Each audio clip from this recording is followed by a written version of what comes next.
There's a story about a shipwreck, and the only two survivors were two men, and they were able to swim to an island, and they realized that they were the survivors, and they said, the only thing that we can do now is pray to God for His blessings. One of the two said, let's do it this way. Why don't I take this part of the island and you go to the other side of the island? So we have man number one and man number two. Now man number one right away prayed for food. And all of a sudden he's moving around his part of the island and he finds a fruit tree and he was satisfied with some nourishment. The second man on his side of the island, it was all barren.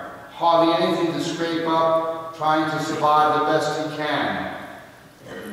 Man number one prayed again, and then he prayed for a woman. He was getting lonely.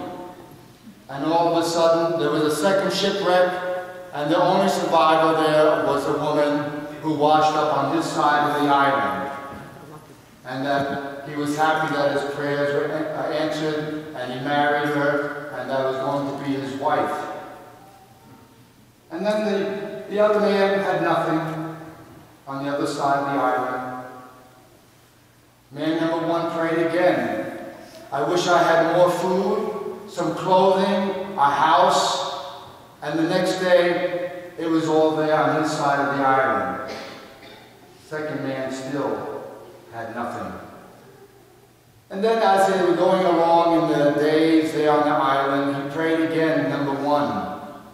And he said, Lord, send a ship to rescue us so that I can have something and get back to my homeland and everything. And the next day, a ship docked outside on his side of the island, and he was delighted. He said, wonderful, I can get off this island now. But as he got on the ship and everything, and the ship was ready to depart and everything, all of a sudden a loud voice came from the sky and said, what about your companion? And he said, well, I prayed and I had blessings. He's praying and somehow he must be unworthy. And the voice says, what makes you think he's unworthy? Well, he has nothing, and I have all my prayers answered and everything. It says you have to go and get that companion and take him back to civilization with you. He says, why? His prayers weren't answered. I'm the worthy one. And God said to him in that voice, he said, what do you think he was praying for all this time?